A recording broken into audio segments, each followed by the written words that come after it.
Market లో invest చేసి మీ డబ్బులు డబుల్ చేసుకోవాలనుకుంటున్నారా? సుందరరామిరెడ్డి గారి లైవ్ సెమినార్ కి అటెండ్ అవ్వండి.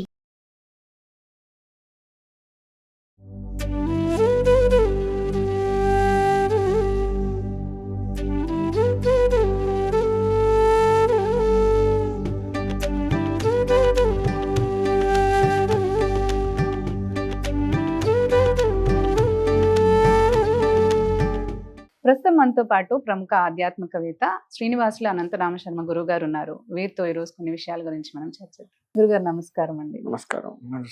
రెండో రోజున ఏ అమ్మవారి అలంకరణ అనేది ఉంటుంది? ఆ రోజు చేసుకోవాల్సిన నైవేద్యాలు ఏంటి? పూజా విధానం ఏంటి గురుగారు? మనకి రెండో రోజు గాయత్రీదేవి అలంకరణ. గాయత్రీదేవి అలంకరణ. గాయత్రీదేవి అలంకరణ ఆరెంజ్ కలర్ వస్త్రములు అమ్మవారికి సమర్పించి లేదంటే అలంకరణ చేసుకొని కొబ్బరి అన్నం పెట్టాలి. కొబ్బరి అన్నం పెడితే సరిపోతుంది. ఇక్కడ మరి గాయత్రీదేవి అంటే ఈమె గాయత్రీదేవి ఎవరో కాదు, సూర్యుడి యొక్క శక్తి గాయత్రిగా చెప్పబడుతూ ఉంటుంది. సూర్యశక్తి. అందుకే మనం గాయత్రి మంత్రం చేసేటప్పుడు అర్ఘ్యప్రదానాలు, సంధ్యావందన సమయంలో అర్ఘ్యప్రదానాలు చేస్తూ ఉంటాం. సూర్యుడికి గాయత్రి అమ్మవారి ద్వారానే అర్ఘ్యప్రదానం ఇస్తూ ఉంటాం. శక్తి స్వరూపిణి అమ్మవారి ఇక్కడ గాయత్రి. ఈ అమ్మవారిని పూజించడం వల్ల జ్ఞానం పెరుగుతుంది. అమ్మవారిని ముఖంలో వర్చస్సు వస్తుంది. ముఖ్యంగా ఏంటంటే ముఖంలో వర్చస్సు వస్తుంది. అమ్మవారి పూజ ప్రతిరోజు కూడా, అమ్మవారి నవరాత్రులనే కాదు, ఎప్పుడైనా అమ్మవారిని ఈ గాయత్రీదేవిని పూజించాలి అంటే సూర్యోదయానికి పూర్వమే పూజించుకోవాలి. గాయత్రీదేవి యొక్క ప్రత్యేకత ఎందుకు అంటే అర్ఘ్యప్రదానాలు సూర్యుడు వచ్చేలోపే బ్రాహ్మణులు అర్ఘ్యప్రదానం ఇస్తూ ఉంటారు. ఆ అర్ఘ్యప్రదానం ఇవ్వటం వల్ల సూర్యుడు వచ్చేటువంటి రథానికి అడ్డం పడేటువంటి రాక్షసుడు ఎవరైతే ఉన్నారో వాళ్ళు ఈ అర్ఘ్యప్రదానం నీళ్ళకి కొట్టుకొని వెళ్ళిపోతారు. సూర్యుడు మంచి చక్కగా వెలుగును ఇస్తాడు, ఏ ఆటంకం రాకుండా వెలుగొందుతాడు. తద్వారా సూర్యశక్తి మొత్తం కూడా భూమండలం మీద పడి మనకి వెలుగునిస్తుంది. అందుకని ముఖంలో వర్చస్సు కూడా అందుకే వస్తుంది. ఒకటి చూడండి, మనకి మబ్బులు పట్టి ఉన్నప్పుడు మనం లేవాలన్నా ఆ రోజు చేసే ప్రతి పని కూడా కొంచెం మందకూడిగా సాగుతూ ఉంటుంది. ఏం కాదులే అన్నట్టుంటుంది. అంటే ఉత్తేజం ఉండదు మనలో. సూర్యుడు వచ్చి ఎండాకాలం ఎంత ఉత్తేజంగా ఉంటాం, సూర్యుడు వెలుగు ఎక్కువ ఇస్తున్నప్పటికీ మనలో ఉత్తేజం పెరుగుతూ ఉంటుంది. అట్టని మరీ అతిగా ఇస్తే ఎండాకాలం మనం అడ్డం పడతాం, కొబ్బరి నీళ్ళు అవన్నీ తాగి కదా. అయితే అందుకని సూర్యుడు తేజస్సు, వర్చస్సు, మనలో ఉత్సాహాన్ని ఇస్తుంది అమ్మవారు. గాయత్రీదేవి ముఖంలో వర్చస్సు ఇచ్చి ఉత్సాహాన్ని పెంపొందిస్తుంది. అందుకని గాయత్రీదేవి యొక్క పూజ చేయడం వల్ల మనలో ఇవన్నీ కూడా చేకూరుతాయి. అందుకని ఈరోజు గాయత్రి మంత్రం ఉంది. ఆ గాయత్రి మంత్రం అందరికీ తెలిసిందే. ఓం భూర్భువస్సువః తత్సవితుర్వరేణ్యం భర్గో దేవస్య ధీమహి ధియో యో నః ప్రచోదయాత్. ఇది గాయత్రి మంత్రం అందరికీ తెలిసిందే, కానీ దీన్ని ఆడవాళ్ళు ఉచ్చరించడానికి లేదు. శ్రీ మహాగాయత్రి ఏ నమః అనుకున్నా చాలు. ఎందుకంటే ఈ గాయత్రి మంత్రం అనేది మనం నైవేద్యాలు పెట్టేటప్పుడు వాడతాము. మహామంత్రంగా బ్రాహ్మణులు వాడుతూ ఉంటారు కాబట్టి అది బయటికి చదవటం లేదు. ఇవాళ ఈ గాయత్రి మంత్రం అనేది బహిర్గతంగా దేవాలయాల్లో బాగా పెడుతూ ఉంటారు. ఉచ్చారణ దోషం వస్తే వ్యతిరేక ఫలితాలు వస్తూ ఉంటాయి. అందుకే మహామంత్రాలు ఏవి కూడా బహిర్గతంగా నిషిద్ధం. మనలో ఇప్పుడు గాయత్రీదేవి మంత్రాన్ని మనం తప్పుగా పలకటం వల్ల మనలో ఉత్సాహం పోతుంది, మనలో తేజస్సు, ముఖంలో మంచి వర్చస్సున్న వాళ్ళు అనుకున్నది తగ్గిపోతుంది తప్పుగా పలికితే. సరి అయిన పద్ధతిలో ఒత్తులు పుల్లు ఉదాత్తాలని ఉంటాయి ప్రతి మంత్రానికి కూడా. అంటే ఏది కిందికి పలకాలి, ఏది పైకి పలకాలి, ఏ సరళంగా పలకాలి, ఎప్పుడు ఎట్లా పలకాలి, ఏ సమయంలో నీవు ఆ మంత్రాన్ని చెయ్యాలి, దానికి నియమాలు ఏంటి, ఇవన్నీ కూడా ఉంటాయి. గాయత్రి మంత్రానికి ఇంకా ఎక్కువ ఉంటాయి. కాబట్టి దాన్ని నీవు సక్రమమైన రీతిలో చేయకపోతే వ్యతిరేక ఫలితాలు వస్తాయి. అందుకే ఆ గాయత్రి మంత్రాన్ని ఎవరూ కూడా తొందరపడి ఉచ్చరించకూడదు. ఎందుకంటే తప్పులు వస్తాయేమో అని ఒక భయం అంతే. అయితే ఎలా అనాలంటారు, ఏం జపించాలంటారు? శ్రీ మహాగాయత్రి దేవతాయే నమః. శ్రీ అంటే శక్తి స్వరూపిణి, గాయత్రి అన్ని ఇచ్చేటువంటి చల్లని తల్లి అని చెప్పి అని మనసులో అనుకుంటే శ్రీ మహాగాయత్రి దేవత, ఆమె దేవతే కదా. దేవతాయ నమః, నమస్కారం తల్లి.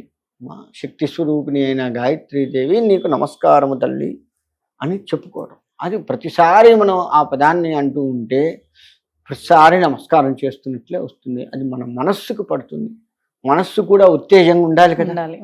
అందుకే మంత్రాలు బయటికి చెప్పకూడదు, లోపలే అనుకోవాలి. ఈ ప్రతిదీ కూడా మనస్సు పట్టుకుంటే ఆ దేవత చేసేటువంటి ఫలితం ఏదైతే ఉందో ముందు మనస్సును ఉత్తేజింపచేస్తుంది.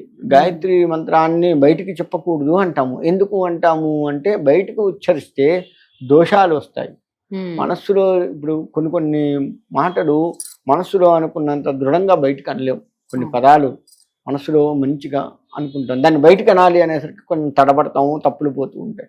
ఎందుకంటే మనస్సులో సక్రమంగా అనుకుంటాం కాబట్టి మనస్సులో గనక జపిస్తే మనస్సు ఉత్తేజం అవుతుంది. భగవత నామాలు మనస్సులోనే ఎందుకు జపించాలి అంటే ఉత్తేజాన్ని ఇస్తాయి మనస్సుకి. మనస్సు కనుక ఉత్తేజంతో ఉంది అంటే మనం పొద్దున్న ఉత్తేజంతో ఉంటాం.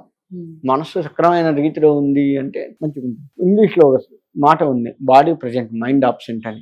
అలా ఉంటే చేసేది ఏం లేదు. మైండ్ అంటే మనస్సే.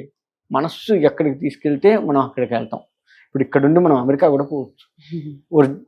మనం బాహ్యంగా అమెరికా పోవాలి అంటే వీసాలు అవో ఇవో ఏదో గోల ఉంటుంది, చెకింగ్లు అవన్నీ ఉంటాయి. కానీ మనస్సుకి ఏ చెకింగ్ అవసరం లేదు. అమెరికా పోతుంది, పాకిస్తాన్ పోతుంది, ఎక్కడికో పోతుంది.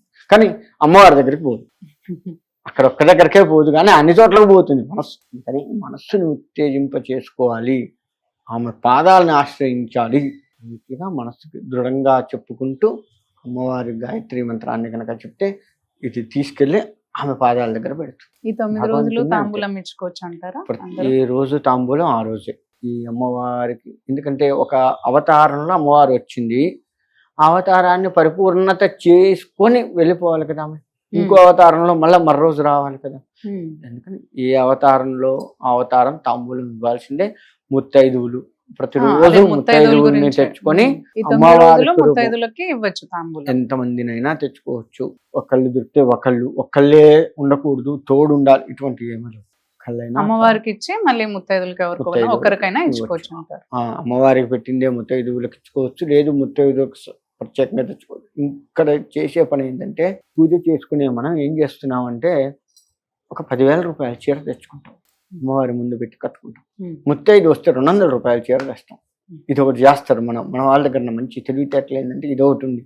అంటే నిజంగా ముత్తైదువు రూపంలో మన ఇంటికి అమ్మవారు రావాలి, సాక్షాత్ అమ్మవారి స్వరూపాన్ని భావించే మనము అమ్మవారికి చేస్తున్నాము, అమ్మవారికే ఇస్తున్నాం అన్న దగ్గర మాత్రం పిసినారితనం చేస్తాం. మనం కట్టుకోవాలి, మనకే ఉంటుంది అన్నది మాత్రం కొంచెం ఎక్కువ రేటు పెట్టి మంచిది చూసి, కలరు అన్ని మంచిది చూసి, బార్డర్ ఉందా ఇవన్నీ చూసి తెచ్చుకుంటాం. కానీ ముత్తైదు సాక్షాత్ అమ్మవారే నా ఇంటికి వచ్చి తాంబూలం స్వీకరిస్తుంది అనుకున్న వాళ్ళకు మాత్రం మామూలు చీరలు తీసుకొస్తాం.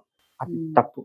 చేతి ఏదైతే ఉందో బ్రాహ్మణులకు కావచ్చు, ముత్తైదువులకు కావచ్చు, వాళ్ళు వాడుకునేటట్లు ఉండాలి. హైదే ఉంది అని జాకెట్ ముక్కలైనా సరే వాడుకునేటట్లు ఉండాలి. మంచివి తీసుకొద్దాం. ఎప్పుడు ముత్తైదువులు శ్రావణ మాసంలో వస్తారు, ఈ అమ్మవారి నవరాత్రులు వస్తారు. ఎప్పుడు నువ్వు ముత్తైదువులను ఎప్పుడు పిలుచుకోవు కదా. కాబట్టి ఒకవేళ పిలుచుకున్న సత్యనారాయణ సంవత్సరం గృహప్రవేశాలప్పుడు పిలుచుకున్న ముత్తైదువులందరికీ ఇట్లా చెయ్యం కదా మనం. ముత్తైదు అమ్మవారి స్వరూపంగా నువ్వు భావించి చెయ్యవు కదా. ఒక్క శ్రావణ మాసం అమ్మవారి నవరాత్రులు తప్ప మిగతా ఏ నెలల్లో కూడా నిజంగా అమ్మవారి స్వరూపంగా నువ్వు ఎవరిని భావించవు, చిట్టి శాపిస్తాను తప్ప కదా. కాబట్టి ముత్తైదు అంటే భగవత్ స్వరూపం, అమ్మవారి స్వరూపంగా భావిస్తున్నావు కాబట్టి మంచిదే పెడతాం వాళ్ళకు కూడా. వాళ్ళు కట్టుకొని ఎన్నాళ్ళైతే ఆనందిస్తారో, ఎన్నాళ్ళైతే కట్టుకుంటారో, ఇది ఫలానా కీర్తి ఇచ్చిందిరా, వాళ్ళ ఇంట్లో పూజ పోతే ఇచ్చింది, ఎంత బాగుంది, చూడు ఎంత బాగుంది, ఇలా చూసుకొని మురిసిపోతారు. చూసారా, వాళ్ళు ఎన్నాళ్ళు మురిసిపోయారో అన్నాళ్ల పాటు నీకు అమ్మవారి అనుగ్రహం వస్తూ ఉంటుంది. అది గుర్తుపెట్టుకోవాలి. ఇదే అనుకున్నారా, అక్కడితో ఆగిపోతున్నా అనుగ్రహం. నువ్వు పూజ చేసినంత వరకే పోతుంది, మిగతాదంతా ఉండదు. అందుకని వాళ్ళు కట్టుకొని వాడుకునేటట్టుగా ఉండాలి, తీసి పక్కబడేసేటట్టు ఉండద్దు మనం ఇచ్చేది. ఆ విధంగా చేసుకోవాలి. ముత్తైదువు రూపంలో అమ్మవారు వస్తుంది కాబట్టి చాలా జాగ్రత్తగా ఉండాలి. ధన్యవాదాలు. మంచిదమ్మా.